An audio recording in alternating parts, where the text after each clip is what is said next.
Bismillahirrahmanirrahim. Assalamualaikum warahmatullahi wabarakatuh. Alhamdulillahi rabbil alamin. Wabihi nasta'inu ala umurid dunya waddin. Allahumma fasalli wa sallim ala nabiyyina wa maulana Muhammad asyrafil anbiya'i wal mursalin wa ala alihi wa ashabihi ajmain. Rabbi syrah li sadri wa yassir li amri wahlul 'uqdatam min lisani yafqahu qawli. Amma ba'du. Bapak-bapak jamaah mushola An-Nur yang dirahmati Allah Subhanahu wa taala, bagaimana kabarnya malam hari ini? Tentunya alhamdulillah. Yang hadir pada kesempatan kali ini tak lupa saya doakan semoga selalu sehat walafiat. Semoga Allah memberkahi rezeki yang kita kumpulkan, keluarga yang kita bina, dan juga usia kita. Dan alhamdulillah pula malam hari ini kita bisa hadir di majelis ilmu sebagai salah satu wasilah dari kebaikan kita, yang semoga kita hari ini dicatat melakukan kebaikan. Insya Allah hari ini judulnya adalah tentang hari Jumat dan hubungannya dengan kuburan. Ya, hanya saja sebelum saya membahas itu, saya baru ingat ternyata malam ini, ya, ternyata sebagian orang itu memperingatinya sebagai malam nisfu Sya'ban. Ya, tentunya semoga hadirnya kita juga termasuk salah satu memperingati malam nisfu Sya'ban, ya. Saya sudah nulis buku sederhana judulnya Nisfu Sya'ban. Nggak tahu teman-teman sudah dapat atau belum? Sudah, ya. Ada grupnya yang dibagi juga ada, ya. Oke, meskipun dapatnya ya, tapi bacanya saya nggak yakin, ya. Bukan karena seuzon, karena saya yakin bapak-bapak sibuk gitu kan. Makanya bacanya itu kadang-kadang juga mungkin kelewat. Tapi tak ada salahnya saya sedikit singgung, karena nisfu Sya'ban itu menjadi malam yang dianggap sebagai malam mulia, yang mustajab doa, dan Allah mengampuni hampir semua orang yang minta maaf, minta ampun kepada Allah. Kalau kita urutkan, ya, berkaitan dengan malam nisfu Sya'ban, tentang keistimewaannya itu hampir, ya, 10 hadis berkaitan dengan keistimewaan malam nisfu Sya'ban. Meskipun ada yang jalurnya dhaif, ada yang jalurnya sahih. Jadi tentang keistimewaan di malam nisfu Sya'ban itu ada yang jalurnya dhaif, ada yang jalurnya sahih.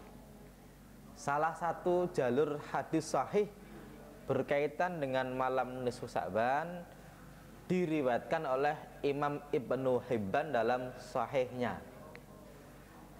yang mana hadisnya itu menyebutkan begini: yatlu'u alaikum rabbukum lailatan nisfi min Sya'ban. Allah itu, ya, hadir. Meskipun bahasanya itu tampak, tapi tampak ini bukan berarti tampak secara hakikat dan dohir, itu bukan. Yang mana Allah mengampuni semua hambanya di malam nisfu Sya'ban kecuali 2 orang. Yang pertama adalah musyrik, orang yang menyekutukan Allah. Yang kedua adalah musyahin. Musyahin itu artinya apa? Orang yang sedang bermusuhan dengan orang lain.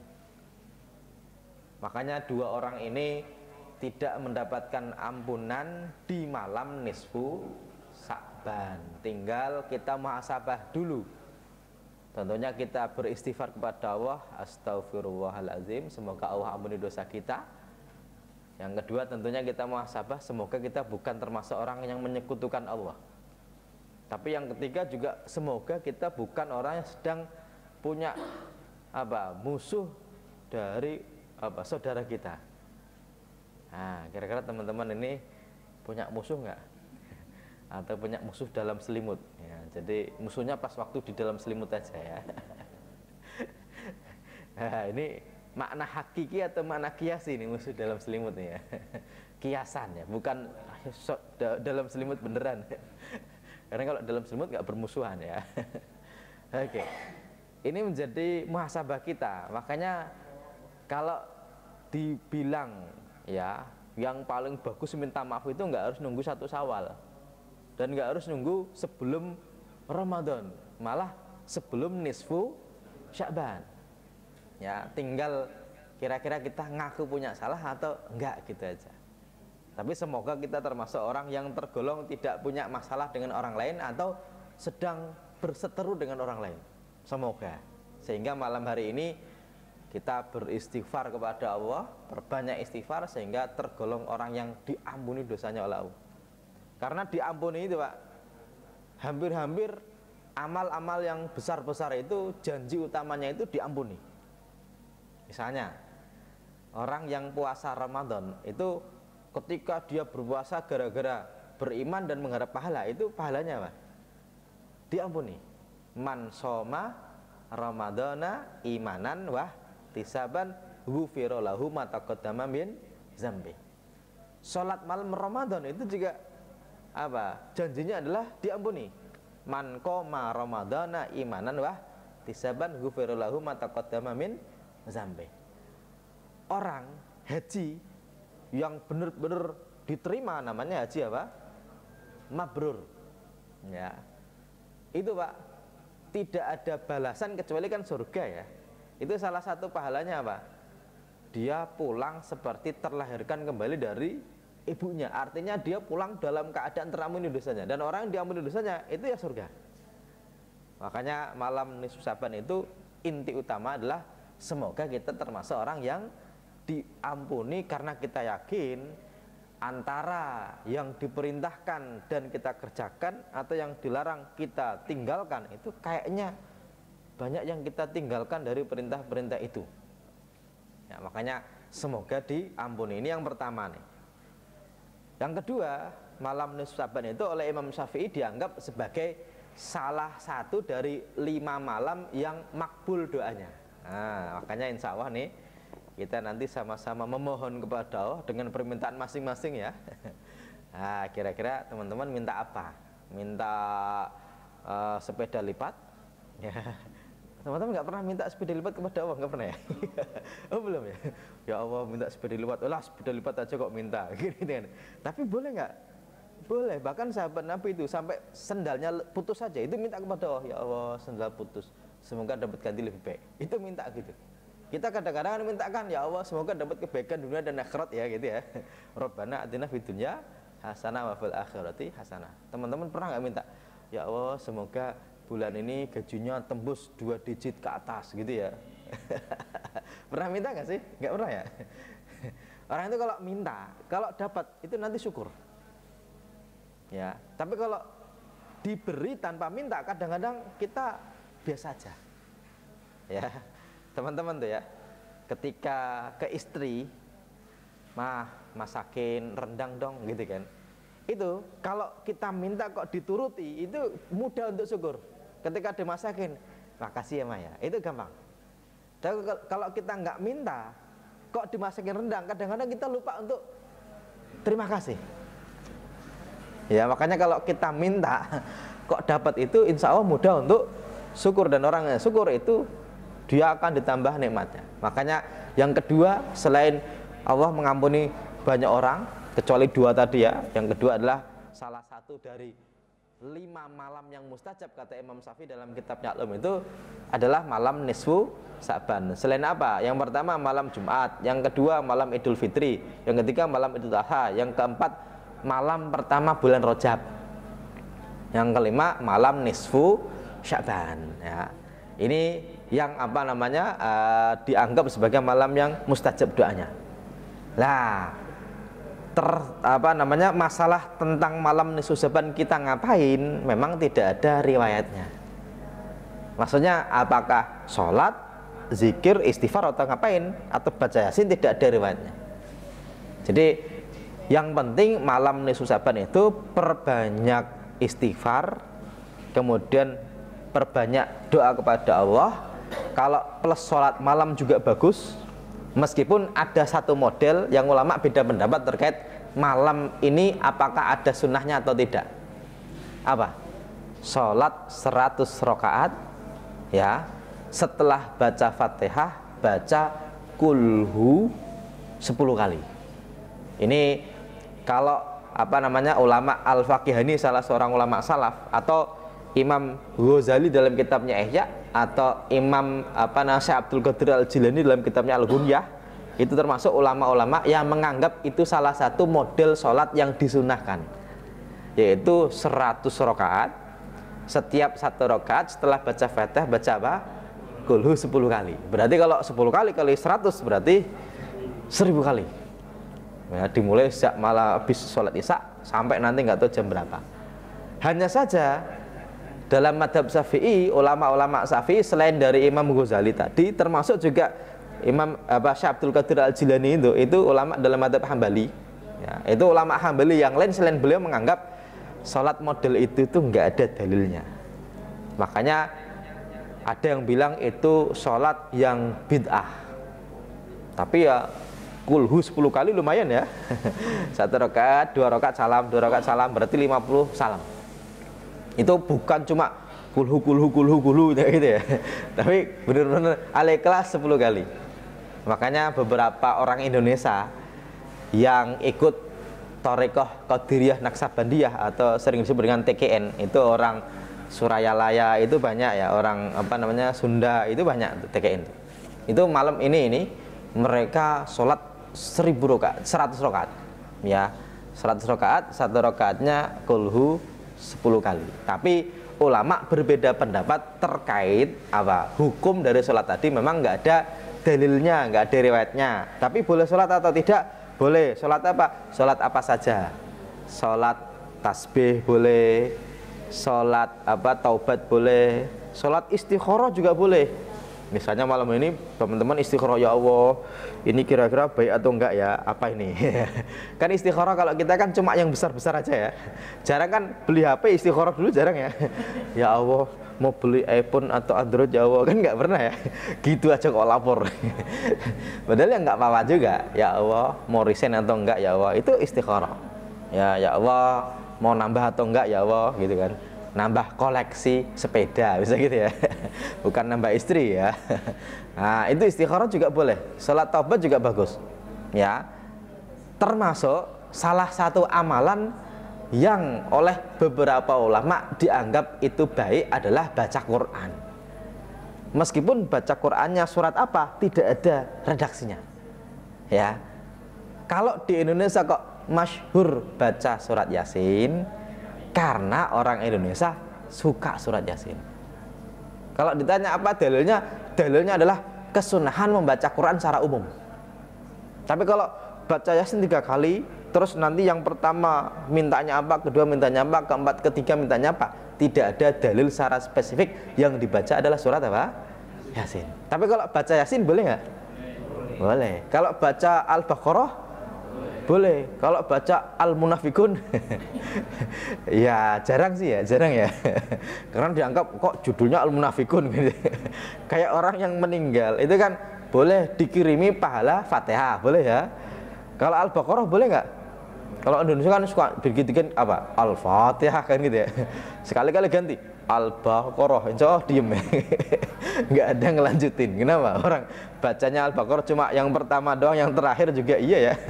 Surat Al-Baqarah itu apalnya surah Alif Lam Mim, terus lillahi ma fis samawati wa ma fil ard, yang tengah ayat kursi ya. Berarti awal apal, tengah apal, akhir apal. Berarti lumayan kan ya. Kalau ada tes-tesan insya Allah Al-Baqarah lulus. Yang awal apal, tengah apal, akhir apal. Berarti lumayan kan. Tapi kalau diganti dengan Al-Kafirun itu biasanya keluarganya juga protes. Misalnya ini, ilah hadratiruhi simbah siapa, Al-Fatihah kan biasa ya. Kalau diganti Al-Kafirun gitu kan. Janganlah, jangan itu, yang lain aja. Padahal sama-sama ayat Al-Quran kan. Makanya kenapa kok dibaca surat Yasin? Ya jawabannya karena orang Indonesia sangat suka surat Yasin. Kenapa 3 kali? Karena kalau 10 kali kelamaan. Makanya 3 kali. Dan di Indonesia itu biasanya kalau baca Yasin itu pada bawa air. Ada ya bawa air ya? Kenapa kok bawa air? Karena baca Yasinnya 3 kali, makanya haus. Cuma kok kenapa dibuka Ustadz? Ya nggak apa-apa lah, biar gampang minumnya ya. Ada yang bilang gini, oh baca Quran itu kalau diminum itu insya Allah minumnya berkah, itu boleh. Ya, hanya saja kalau bisa jangan ditiup. Ya, makanya kalau bisa jangan meniup apa? Minum itu kalau bisa, karena ada salah satu larangannya. Tapi kalau membaca ayat Al-Quran di minuman itu tidak masalah, karena salah satu wasilah dari berkahnya air tadi. Ya, itu salah satunya. Kan kita juga baca doa juga sunnah kan ini. Ya, kalau mau tidur kan tiup terus usapkan ke seluruh badan. Pertanyaannya, emang apa? Ada apanya? Ya enggak ada apa-apanya. Itu berkah. Ini sebagai salah satu gerakan yang memang ada hadisnya. Termasuk ketika habis mimpi kok jelek, ya kita kan disunahkan apa? Ta'awud kepada Allah, meludah ke kiri 3 kali, tapi jangan sampai keluar airnya. Karena kalau ada istri kita keluar airnya, nanti nggak jadi mimpi buruk ya. Jadi buruk beneran gitu kan. Pertanyaannya, emang ngapain kok pakai dibuang juga? Itu memang sunahnya begitu. Karena ketika membaca sesuatu disertai dengan gerakan, itu bisa dikatakan itu ibarat jurusnya melawan setan itu lebih kuat. Ya, makanya kalau ada orang kok kesurupan itu bacain suruh apa ngruqyah, itu salah satu dengan gerakan. Itu apa? Tentang kesunahan di malam nisfu Sa'ban ya. Jadi kalau malam ini kok bapak-bapak kok tidak baca Yasin, yang nggak apa-apa, baca Yasin ya silahkan gitu ya. Tapi kalau ditanya apakah ada dalil khususnya, tidak ada. Dalilnya adalah dalil umum, yaitu sunnah membaca Al-Quran secara umum. Oke ya. Dan insya Allah semoga pula malam ini bukan menjadi malam yang biasa saja. Kita bisa menambah amalan kita, baik istighfarnya ditambah ya. Nanti bapak-bapak misalnya nih naik kereta sambil duduk dengan itu ya, melek ada perempuan cantik, astagfirullahaladzim gitu ya.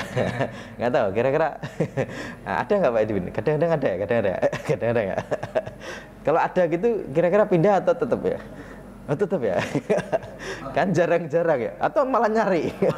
Oh malah deketin? Enggak lah, kalau deketin enggak lah, insya Allah ya. Boleh sambil pulang istighfar perbanyak. Tapi kalau nanti nyampe rumah sebelum tidur wudhu dulu, sholat 2 rakaat plus 1 rakaat witir, bagus.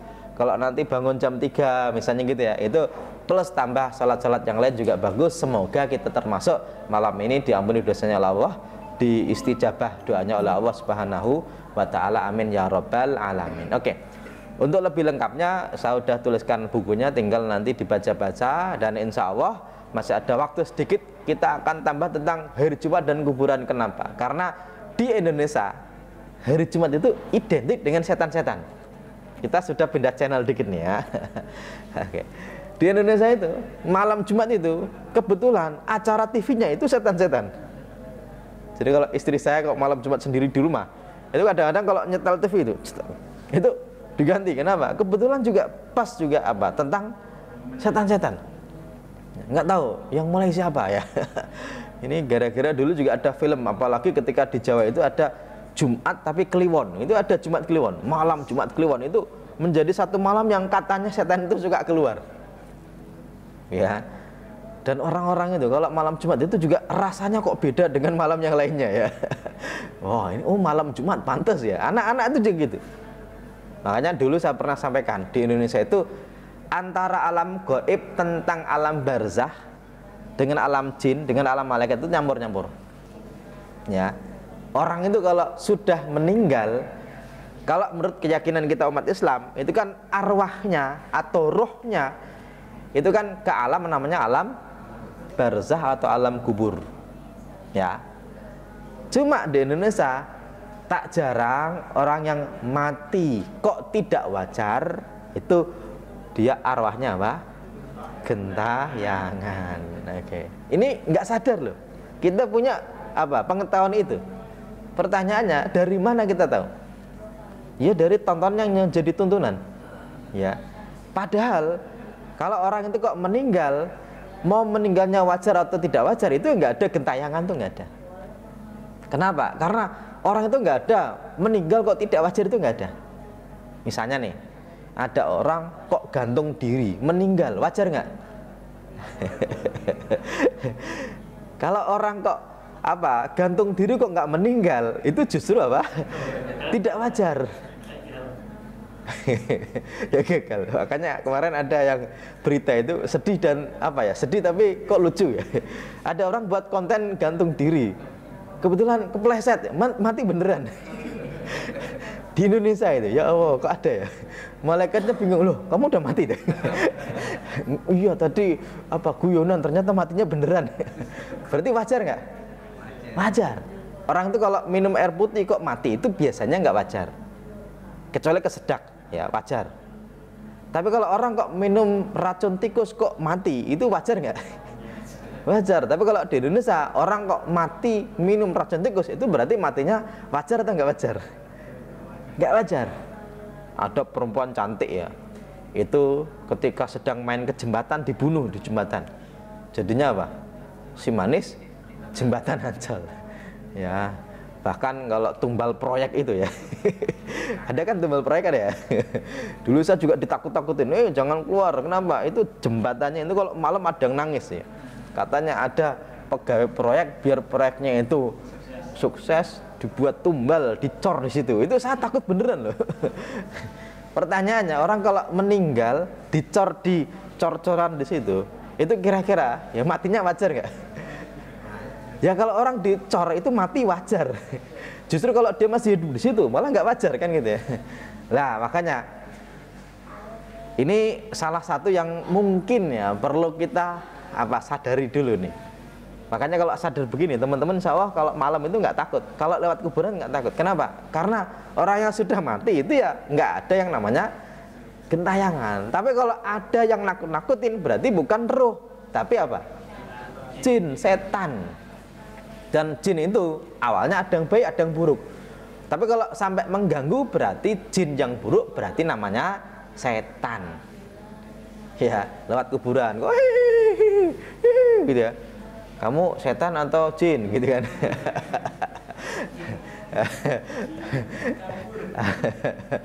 Ya kan gitu ya. Kalau kita itu ke kuburan itu suka takut. Yang kemarin saya sudah ceritakan, Nabi itu meninggalnya kan di kamarnya, dan para nabi itu dikebumikan di kamarnya. Makanya Nabi meninggal di kamar Aisyah, berarti dikubur di kamar Aisyah. Pertanyaannya, Aisyah itu pindah enggak dari kamarnya?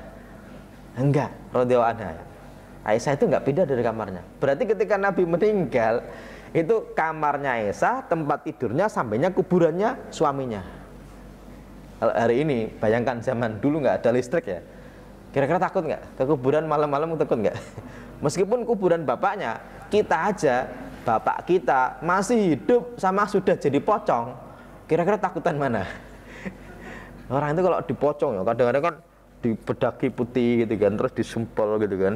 Itu teman-teman takut nggak? Ya takut sih ya, takut ya. Tapi sebenarnya kalaupun ada pocong kok loncat-loncat, itu ya bukan almarhum, itu setan. Dan pocong lompat itu adanya di Indonesia. Buktinya apa? Film setan-setannya barat itu enggak ada pocong loncat-loncat. Adanya vampir kalau itu di Cina kan gitu ya. Atau vampir itu di barat ya, barat. Kalau di Cina namanya apa? Ya vampir ya, yang suka gigit orang gitu ya. Atau Dracula kalau di barat ya, Dracula ya. Itu kan model tentang apa yang menakutkan, itu kan biasanya tervisualisasi seperti itu. Makanya di hari Jumat itu awalnya bukan tentang setan keluar dari kuburan, tapi memang hari Jumat itu hari yang mulia untuk kita melakukan banyak hal kemuliaan. Salah satunya adalah ziarah kubur. Meskipun kalau ditanya apa dalil tentang ziarah kubur hari Jumat, jawabannya tidak ada.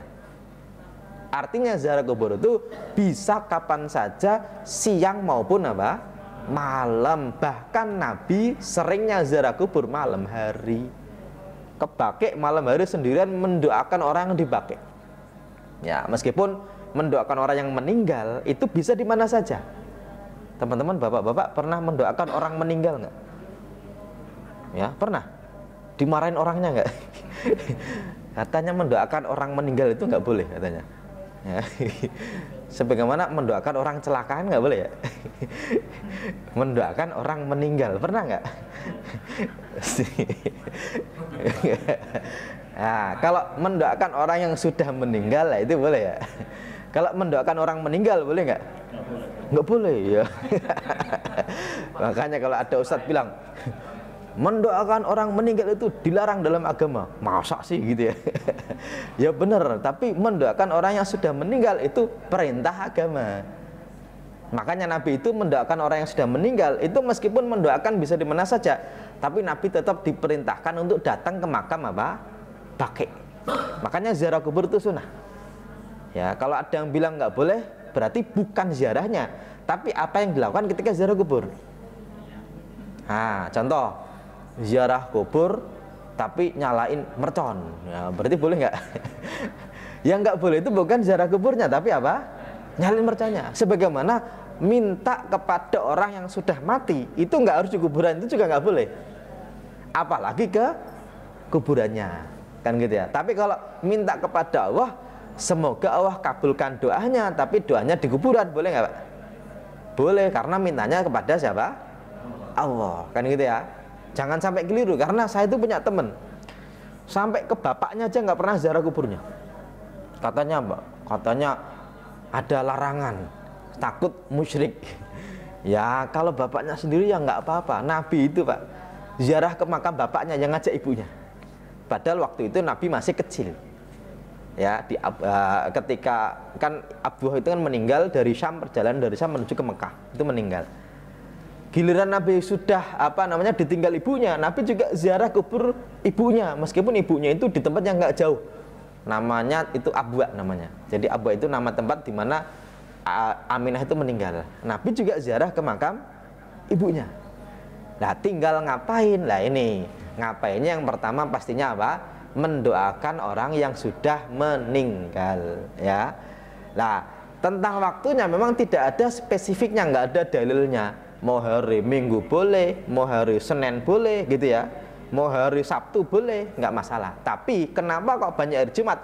Nah ini salah satunya kata Ibnu Qayyim, ya. Beliau bilang begini. Kita belum misalkan ya? Belum ya.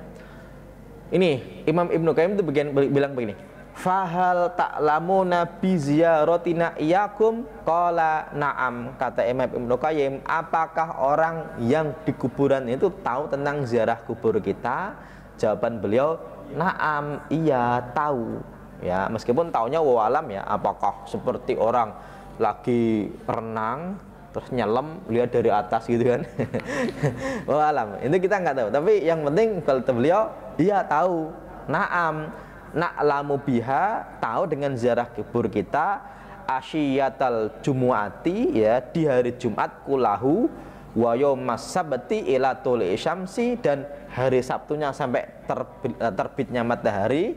Ya, qala qultu fa kaifa dzalika dunal ayam kulliha? Kenapa kok hanya hari Jumat saja? Qala lifat liyaumil jumati wa adhamati, karena kemuliaan hari Jumat dan karena azimnya atau karena kebesaran dari hari Jumat tadi. Ya, meskipun di Indonesia itu ziarah kubur ada yang pagi Jumat, ada yang siangnya, ada yang malamnya, ada yang sorenya. Kalau sorenya termasuk belum hari Jumat, tapi boleh karena termasuk apa? Fadl, keutamaan dari hari Jumat tadi. Makanya satu hari sebelumnya juga boleh, pas Jumatnya juga boleh, atau besoknya itu juga nggak masalah. Ya, ini tentang keutamaan dari hari Jumat, meskipun ya kalau dikatakan apa dalilnya, memang tidak ada dalil dari hadis Nabi, tapi para ulama menyebutkan ya, karena itu adalah keistimewaan hari Jumat, maka orang yang ziarah kubur hari Jumat, orang yang meninggal itu ya, itu tahu tentang ziarahnya orang yang menziarahinya ketika hari Jumat. Ya, bahkan kata Imam Ibnu Qayyim dalam kitabnya lain, yang kalau tadi kitab Ar-Ruh, termasuk beliau juga punya kitab namanya Zadul Ma'ad. Bilangnya beliau begini. Innal mauta, orang yang sudah meninggal itu tadnu arwahum min kuburihim. Ya, mendekati kuburan mereka, wa tuwafiha fi yaumil jumati, dan berada di kubur mereka di hari Jumat, faya'rifuna zuwarahum wa man yamurru bihim, dan mereka yang di kuburan itu mengetahui siapa yang menziarahinya dan siapa yang melewatinya. Wa yusallimu alaihim, dan orang yang di kuburan itu tahu siapa yang mensalaminya. Wa yalqahum fi dzalikal yaum aksar min ma'rifatihim bihim fi ghairihi minal ayyam fahuwa yaumun taltaqi fihil ahya wal amwat, yaitu dari Jumat itu hari bertemu antara orang yang masih hidup dengan orang yang sudah meninggal. Ya, makanya ada sedikit hubungan antara orang yang sudah meninggal dengan hari Jumat, yaitu orang yang meninggal tahu tentang ziarahnya orang yang masih hidup di hari apa? Jumat. Ya, bahkan nanti ketika ditanya apakah orang yang sudah meninggal tahu tentang ziarah orang yang masih hidup, apakah bisa mengetahui salamnya? Jawabannya iya. Dan itu menjadi salah satu kesunahan dari Nabi, karena Nabi itu mensunahkan kalau kita ziarah kubur disunahkan untuk apa? Mengucapkan salam. Salamnya bagaimana? Ya sebagaimana salam biasanya juga boleh. Tapi kalau mau ditambahi, diganti redaksinya juga boleh. Biasanya salamnya bagaimana? Assalamualaikum ya daro qaumin mu'minin, ya. Atau assalamualaikum daro qaumin mu'minin. Assalamualaikum, selamat buat kalian, kan gitu ya. Daro qaumin mu'minin, ya. Apa? Rumahnya orang-orang yang mukmin. Ibnu Qayyim bahkan menyampaikan orang yang dikubur itu tahu dan menjawab salam kita, cuma kita tidak mendengar jawabannya. Kenapa? Karena kalau kita dengar jawabannya nggak jadi ziarah, tapi malah pulang. Apalagi setelahnya, wa inna insyaallah bikum lahikun. Artinya apa? Wa inna, dan kita insyaallah bikum kepada kalian lahikun akan nyusul. Makanya ziarah kubur itu menjadi pelajaran rohani kalau kita akan nyusul kapanpun tanpa harus tahu jadwalnya. Ya, makanya kalau ziarah itu kan suruh salam, ya, itu ajaran dari Nabi. Wa inna insyaallah bikum lahikun, dan kita insyaallah akan menyusul kalian. Kalau dijawab sama orang yang meninggal, iya kapan? Segera dong, gitu. Nanti nggak jadi ziarah. Ya, oke. Ini salah satu hubungan dari hari Jumat dan kuburan, yaitu orang yang sudah meninggal tahu, paling tidak lebih tahu daripada hari-hari yang lainnya, kata siapa? Kata Ibnu Qayyim al-Jauziyah. Oke ya, termasuk ya apa? Termasuk orang yang membaca Quran pahalanya diberikan kepada orang yang sudah meninggal. Itu ulama mengatakan apa? Hukumnya boleh dan sampai pahalanya. Meskipun sampainya pahala ini sama-sama kita nggak tahu. Toh juga kita sholat juga kita nggak tahu pahala kita ada atau tidak. Apalagi sampai dan tidaknya itu tidak ada centang birunya. Kalau WA sampai atau tidak itu kalau apa? Centang biru. Oh sampai. Padahal sekarang juga bisa dimatikan centang birunya, kan gitu. Setidaknya centang 2 lah gitu. Nah, ini ternyata memang menjadi salah satu yang para ulama mengatakan iya sampai kok. Bahkan yang bilang sendiri itu tidak cuma ulama dalam mazhab Syafi'i, tapi ulama-ulama dalam mazhab Hambali pun.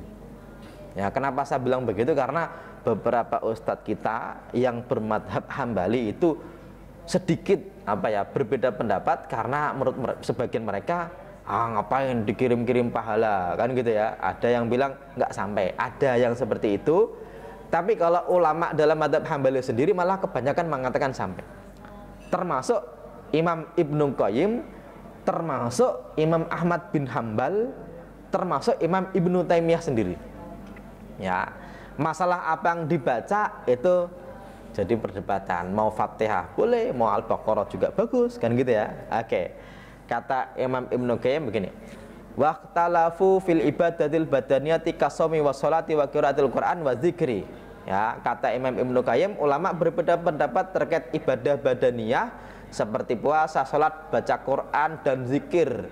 Famadhabul imami Ahmad, madhabnya Imam Ahmad, kata Imam Ibnu Qayyim, wa jumhuri as-salafi, dan madhab dari mayoritas ulama salaf, wusuluha, itu sampai pahalanya, wa qaulu ba'di Abi Hanifah, itu juga termasuk pendapat dari sebagian ulama dalam madhab apa? Hanafi, ya. Ibnu Taimiyah juga termasuk ulama yang mengatakan apa? Sampai. Kata beliau begini, wa tanaza'u, dan ulama berpendapat fi wusulil amal al-badaniyah, tentang sampainya pahala amal badaniyah seperti puasa, sholat, dan bacaan. Artinya bacaan Quran. Kata beliau, wasawab anal jami' yasilu ilaih, yang benar adalah semua pahala tadi, meskipun ibadah badaniyah, kalau diberikan pahalanya, minta kepada Allah disampaikan, itu kata beliau yang benar adalah sampainya pahala tadi. Ya, artinya kalau ketika ada orang kok meninggal, kok keluarganya baca surat Al-Fatihah, kok pahalanya dikirimkan kepada almarhum yang sudah meninggal, menurut mayoritas ulama salaf, termasuk madhab Hambali, termasuk madhab Syafi'i kebanyakan, ya, termasuk Imam Syafi'i sendiri, itu menganggap pahalanya apa? Sampai. Berarti boleh atau tidak? Jawabannya apa? Boleh. Mau dikirim surat Al-Fatihah, bagus. Kalau sekali-kali ganti menu juga boleh. Misalnya nih yang meninggal kan Fatihah lagi kan gitu ya. Sekali-kali yang lain lah gitu ya, boleh diganti. Apa nih? Al-Ikhlas bagus? Bagus. Ad-Duha boleh nggak? Boleh. At-Takasur? Boleh ya. Ila hadrati abina at-takasur, ya boleh juga. Wah, ngarang nih. Ya Al-Fatihah juga nggak ada dalilnya kok kan gitu ya. Sekali-kali kan boleh-boleh saja. Lah kalau Yasin boleh nggak? Boleh. Makanya orang Indonesia itu karena suka Yasin, dikit-dikit Yasinan loh. Bangun rumah baca apa? Yasin gitu. Mau berangkat haji, Yasin. Anak lahiran aja Yasinan. Berarti nggak ada bedanya antara meninggal dengan lahir. Emang ganti yang lain nggak? Ya nggak apa-apa lah, karena memang kebiasaan kita apa? Surat Yasin. Meskipun hadis yang menyebutkan setiap sesuatu itu punya hati, dan hatinya Quran itu Yasin, itu hadisnya dhaif. Ya, meskipun bukan berarti Yasin itu nggak ada fadilahnya, ada. Hanya saja ulama itu kebanyakan mengatakan gini, kalaupun ada hadis yang mengatakan surat ini fadilahnya ini, surat ini fadilahnya ini, kebanyakan hadisnya dhaif. Karena apa? Karena kadang-kadang orang itu suka baca surat biar fadilahnya dapat. Ya padahal enggak. Maksudnya gini, kita itu baca Quran itu bukan hanya cuma dapat fadilah dari ayat tadi, tapi ya karena memang pengen mengetahui isinya, itu yang paling penting. Kok bisa? Karena gini, orang itu suka, kalau kamu mau rezekinya lancar, itu baca Alam Nasroh, ya kan itu ya. Berarti orang baca Alam Nasroh biar apa? Rezekinya lancar. Ya nggak dilarang, boleh. Karena itu termasuk tawasul dengan doa, tawasul dengan amal soleh, mohon maaf. Ya, kayak gini, orang kok ngobati orang lain dengan ayat-ayat tertentu, itu nggak dilarang. Karena memang ayat Al-Quran itu ada yang memang digunakan untuk mengobati, dan itu ada dalilnya. Di zaman Nabi itu, sahabat Nabi itu melewati suatu kaum, minta makan nggak dikasih, pemimpin kaumnya itu kebetulan sakit kena sengatan apa? Hewan. Ada yang bilang kalajengking, ada yang bilang ular. Yang penting dia itu sakit aja. Terus minta diruqyah, minta diobatin.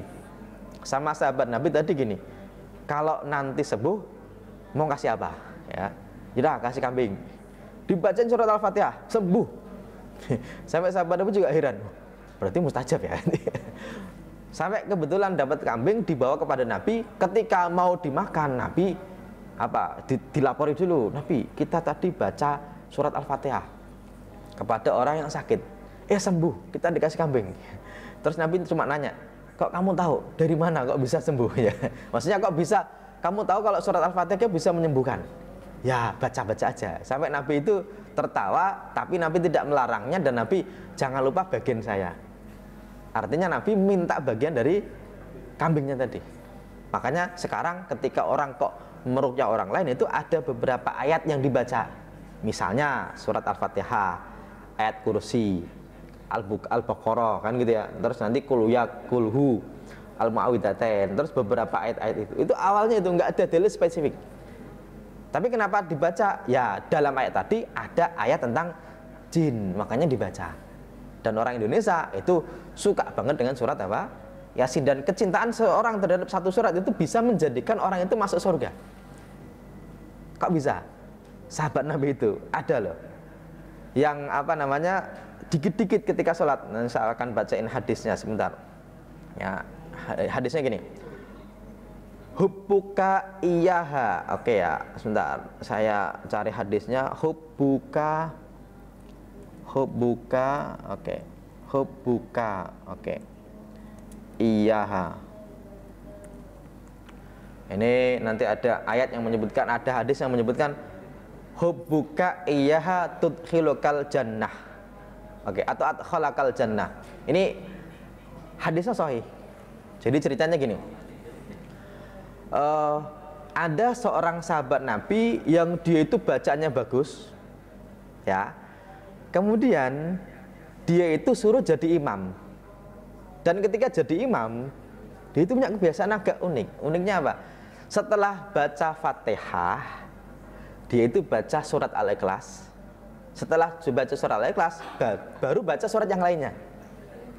Ya, aneh kan? Saya kira sekarang nggak ada yang seperti itu kan? Nggak ada. Jadi gini, wa kana kullama iftataha suratan yaqra biha lahum bisalah mimma yaqra bi iftataha bikul huwa ahad hatta yafra minha summa yaqra suratan ukhra ma'aha. Misalnya nih, kalau pas kita ngimamin Allahu Akbar surat Al-Fatihah kan ya. Terus dia baca Bismillahirrahmanirrahim qul huwallahu ahad Allahu samad sampai terakhir, baru Bismillahirrahmanirrahim wadduha walaili saja dan lain sebagainya. Dan itu setiap rakaat seperti itu. Ya. Makanya agak-agak apa? Bahkan asnau zalika fi kulli rakaah faqallamu ashabu. Dan dia melakukan itu setiap rakaat. Rakaat pertama, kedua, rakaat pertama, kedua seperti itu. Ini kalau orang melakukan seperti ini ke hari ini, itu makmumnya protes. Kenapa? Masuk kulhu terus ya. Oke. Faqala innaka taftatihu bihadhihi surah summa la tara anna tujuka hatta taqra bi khura fa imma taqra biha wa imma tadaha. Sampai sahabat Nabi yang lain itu begini, jangan gitulah, jangan gitu, biasa aja gitu kan. Lah orang yang tadi jadi imam nggak mau, pokoknya saya maunya begini. Kalau mau ya saya jadi imam seperti itu, kalau nggak mau ya udah nggak usah jadiin saya imam.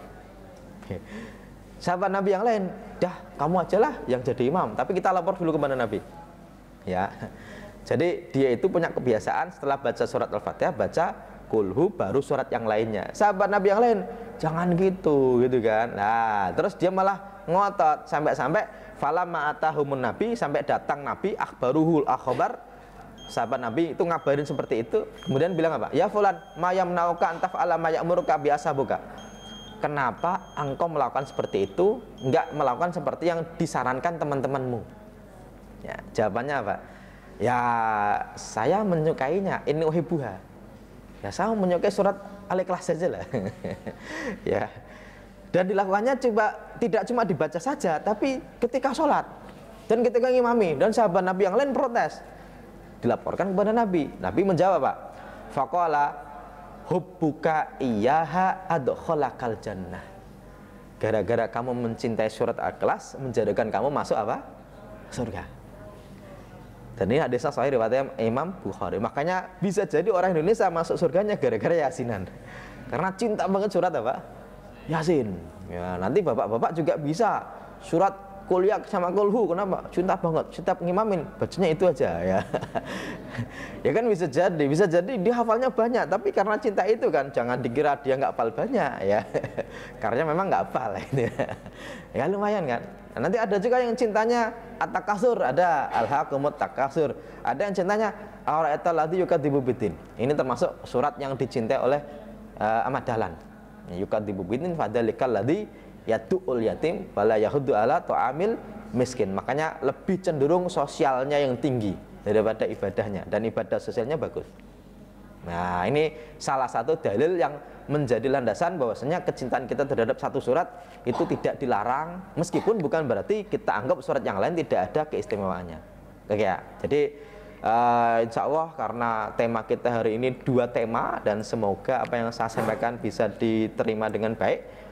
Meskipun belum selesai, nanti kalau mau dilanjutkan kapan-kapan setelah Ramadan ya kita bahas lagi tentang talqin atau baca yang lainnya gitu, boleh. Nanti kita agendakan lagi kira-kira apa yang kita akan bahas selepas Ramadan, karena Ramadan ngajinya diganti dengan format lain, jadi malam nggak ada ngaji ya, karena nanti insya Allah ada tarawih insya Allah sini ya. Insyaallah ya. Oke, sebelum saya akhiri barangkali ada 1-2 pertanyaan sebelum kita menjelang iqomah. Masih ada waktu sedikit, nanti langsung iqomah saja nggak apa-apa. Silakan Pak Edwin. Waalaikumsalam warahmatullahi wabarakatuh.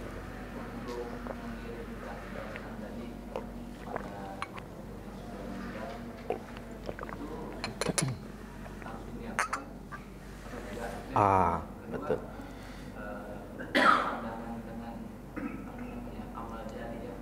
Amal jariah.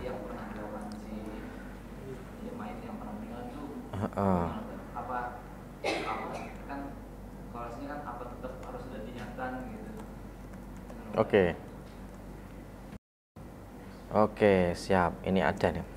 Mengirimkan pahala. Oke, sebentar. Nah, ini. Mengirimkan hadiah pahala. Oke ya. Sebentar. Kalau mengirimkannya, memang Imam Syafi'i malah bilangnya kalau baca doang ya berarti nggak nyampe.